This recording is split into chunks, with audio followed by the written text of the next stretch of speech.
Okay, at the estate sale, we bought a 1972 Sony U-Matic VO-2600. From what I can tell, it's one of the first units. What I don't know is if it's consumer grade or professional. It has RCA inputs and such, so I have reason to believe it might even be consumer grade, but who knows? It's older than me. Right now, it's coming on. Everything's lighting up. The buttons are lighting up, the LEDs. The head is moving in there.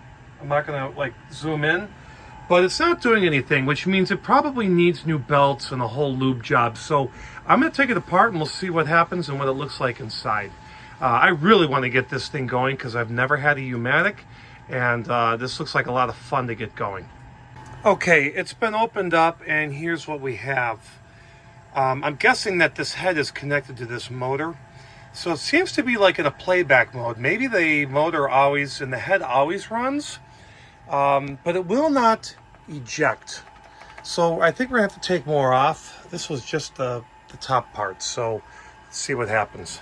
Now that we've checked the belts and they all look good, one thing I've noticed is there is a bulb down there, an incandescent, and that bulb is not working.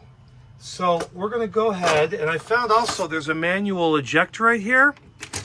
That bulb, I could actually see the bad filament on. I'm not going to be able to show you in this video. Oh, there it is, right there. Right in the center of the picture right now, there's an incandescent. I can see the filament hanging, so we're going to go ahead and replace it. Since we lubed the belts with rubber restore, we'll see what happens. Okay, these are the belts. All the belts look to be in really good shape, actually.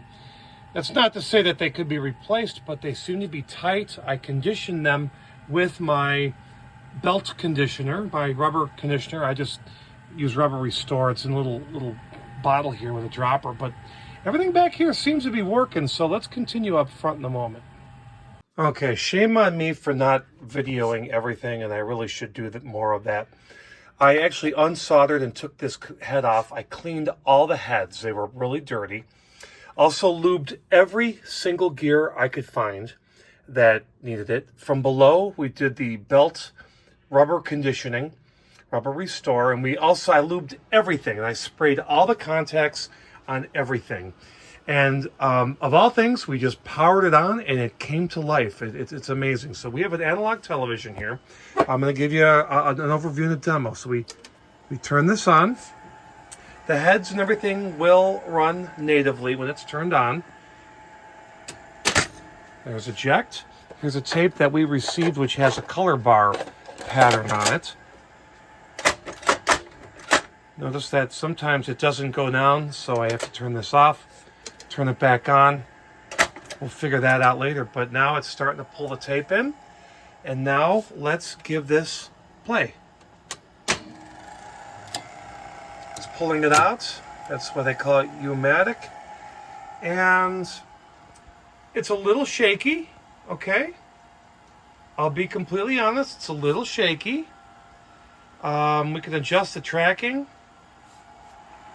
But for 51 years old, original belts, original everything, it's playing. And we hit stop here.